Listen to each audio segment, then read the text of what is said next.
now let's talk about what's new in Zoom. And the reason why I wanted to include that is Zoom has been through a lot of significant upgrades over the past year, 6 months. I went back 6 months updates, and it's just incredible how much has changed. And they're just quietly upgrading a lot of the different features and capabilities. So I wanted to make you aware of what's changed. Some of these you may know about, and hopefully maybe some are new to you. We also do have on the call, I think I saw Lauren. Yep, Lauren is here also, so that she is our specialist in Zoom. So if you have any issues or questions around Zoom, she is here to help. And also, Lauren, if there's something that you would like to add, definitely feel free to chime in. So there are a lot of Zoom updates, and this is a list of some of them. And obviously we don't want to talk about them all today. So I would like to, I'm going to invite you to choose what you'd like to learn about. But I'm going to start with the essentials, and then we'll move on to the other options.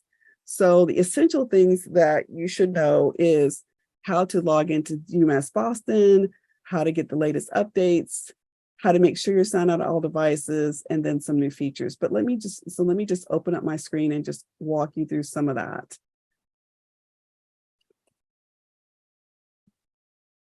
And I'm just going to go ahead and sign in real quick. And I'm also going to go to the Zoom website. So let me go back there. Yes. So what I wanted to share with you is we have the Zoom Pro account. And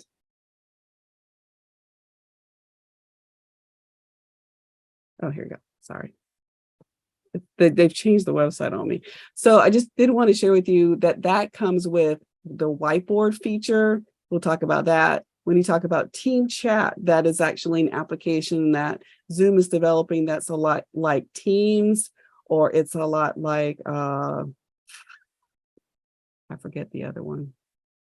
But it's an application where you can chat outside of just a Zoom meeting. So I just want to make you aware that we have that. So that is a way to, for example, allow people that you have joining your team or in that team that you have set up to chat with each other. They have a Zoom and calendar function, as well as essential apps. So these essential apps are usually you would have to pay for. It says they're free for a year. And I wanted to share with you just what that is real briefly, because that's really all I want to say about these. Is it adds AI into Zoom so that if you want to have it take notes or record transcripts and other capabilities, those are part of what they're including in essential apps and such. So I just wanted to let you know that that's part of what's out there that we can explore. So I do think it's helpful to know that for Zoom, we have more than just meetings. We actually have more functionality there. And you should also know that most of the changes that we'll make, you'll have to change in your settings or access your specific board. So I will just include the link in the interest of time and not boring everybody. I will include those links in the slides so that you can access this. But I did want to mention that Zoom does have a countdown timer. So that's a new functionality. So in the upper right-hand corner, you could have that showing on your screen. And let me see if I can show you kind of what that does. In countdown timer, make sure that the option Show Meeting Timers is enabled in your desktop client general settings. For spontaneous instant meetings, the timer will show the meeting duration. But now for scheduled meetings, you'll also have the options to see the remaining time.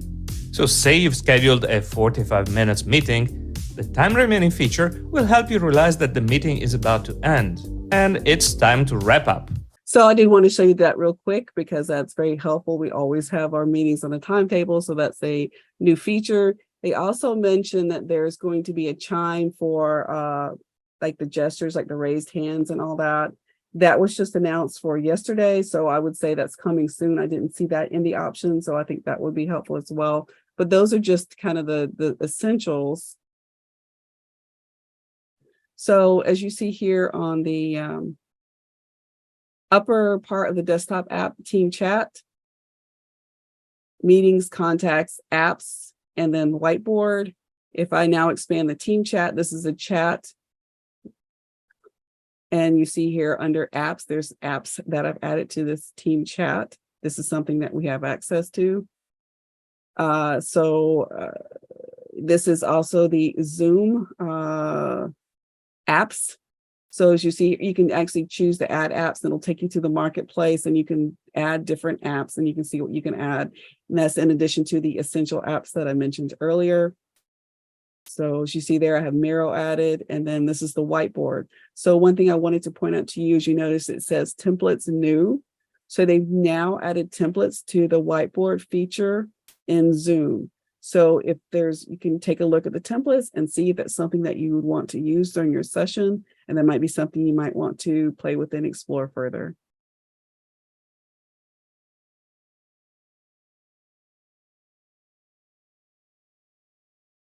So that covers kind of a lot, just the basics of where things are. And this is a series of other features. So let me just share the ones that people find to be the most exciting from this list is the poll to breakout room feature. So I'm going to show a video demonstrating that feature. A feature that I'm sure you'll use in 2023 is create breakout rooms based on poll results. Let's go back to the web client settings where we left it before. On purpose, I didn't talk about one option in the meeting polls quizzes, and that is allow host to create breakout rooms from poll results. So let's make sure this is active and click on save. Now back to the meeting and let's create a new advanced poll. For each question, you have 3 options.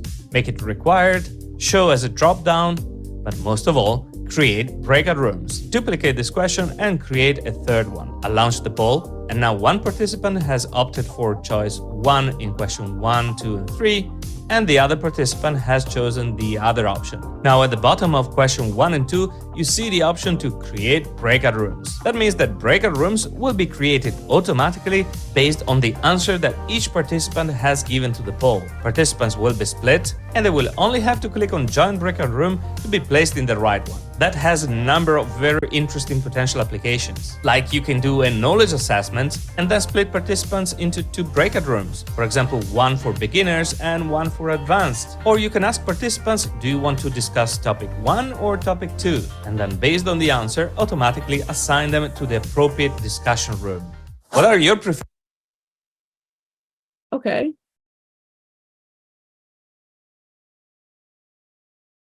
So hopefully that made sense. Basically what it does is it allows you to set up a poll, and then based on those answers, it splits out people into breakout rooms. So it could be based on level of proficiency, whatever they choose that they're interested in. So if you can imagine, you can have up to 100 breakout rooms, for example, on Zoom. If you had people choose what topic they wanted to have, then it could take them to that breakout room. Another feature is to be able to update polls. So as related to that, if you're hosting a meeting, you can also have the polls being edited while you're in the room. So previously this had been done in the settings side, like in the desktop or prior to or outside of that meeting, but it's now been integrated into that meeting. So you're able to see that. I can demonstrate that, but basically what you'll see is on the bottom of your screen, there's now a polls option. The other thing that I wanted to mention is there's a lot of captions options now in Zoom. So I'm going to see if I can show captions. I don't know if I can enable that as a host or if you're able to only update that. But if you look at the more option, the dots on your screen, you should see something that says captions, and then it'll allow you to enable captions. That is helpful if you want to capture what's being said for people who are looking for the words. A lot of times having the words on screen is helpful to participants. It's also, I think, a good way to quickly take some notes on what was discussed.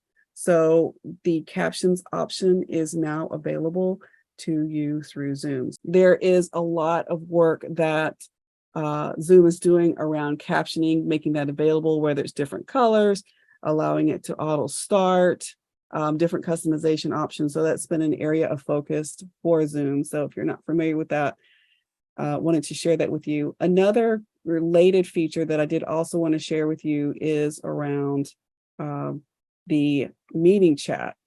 And you notice here it says you can retain chat messages. And we actually discovered this accidentally yesterday. I had read about it, but then when you see it do it, it's something a little bit different. So before, if you were chatting in a breakout room and then you went to a main room or just somehow moved around, you would lose those chat messages.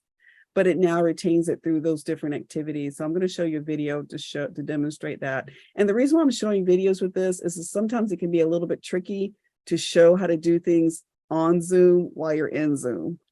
So I'm going to see if I can show you this by way of video.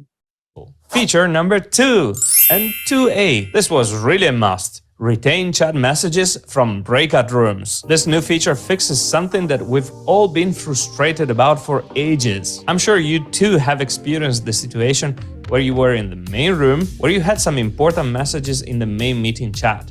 Then you were asked to join a breakout room and main room chat disappeared. And the same when going back from the breakout room to the main room, then the chat messages that you had available in the breakout room were not available anymore in the main room. Well, good news, now this is fixed. So everyone is now in the main room. And as a host, I'll write a chat message. I'll make it clear that I'm writing it from the main room. Now I create one breakout room and send there all participants. As a host, I will also join the breakout room. And now if I open the chat, the message that I wrote in the main room still appears in the breakout room. Now that I am in the breakout room, I'll write a chat message here. Let me leave the breakout room and go back to the main one. I'll open the chat, and now the chat history of the breakout room where I've been still shows in my chat. Again, super useful. Now let's assume we have 3 breakout rooms, and I first go to breakout room 1, then 2, then 3. Which chat messages will I be able to see? I haven't tested this complex scenario yet, but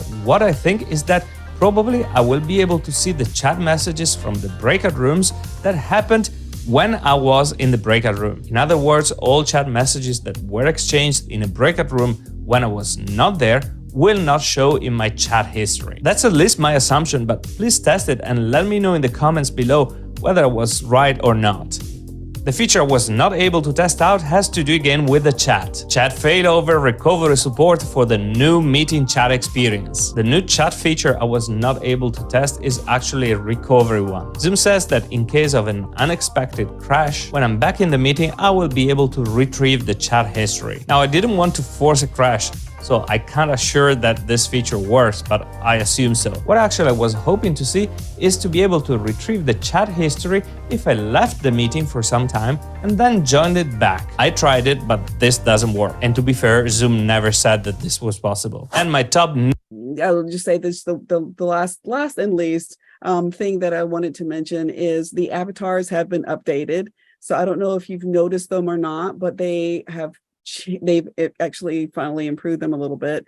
And by avatars, to see what I mean by avatars, you would need to go under your video. So if you were to look at your video feature and you go to choose virtual background, you have virtual backgrounds, video filters, and avatars. So you'll have to do that on yours. If I'm sharing my screen, you probably can't see what I'm seeing. So I would encourage that to do it on yours. And you'll see first screen, you'll see the animals, but you also see a last screen with your avatars on them. And so the practical reason they're giving to the avatars is that so that you can see somebody's activity, so that you can see somebody's activities while they are not sharing the screen. So maybe somebody doesn't want to be on camera for whatever reason. Maybe they're not feeling well. They can show the avatar instead. So prepare yourself. If I do this right, I will be sharing my avatar. Am I sharing? I'm not sharing. Okay, yes, I do. I am. So you see me as an avatar. So yeah, so basically what they're saying is that if you hide your camera, you can still see the person is there and moving and talking. You just can't see the person. So I thought that was mildly entertaining, interesting. If you have somebody who is really shy, or actually I kind of like it for doing creative content, you actually have that option now in Zoom. So I just wanted to share that as well. So hopefully you found something in there that's very interesting. I know that we did not go through it in a lot of detail, but there are a lot of updates on Zoom. And when you have the deck, you'll have all the links that will allow you to actually get a quick glimpse as to what those features are. So that's what we had to talk to you. I mentioned earlier today, Lauren Lewis is on the call. If you do have any trouble with Zoom, she can assist you with that.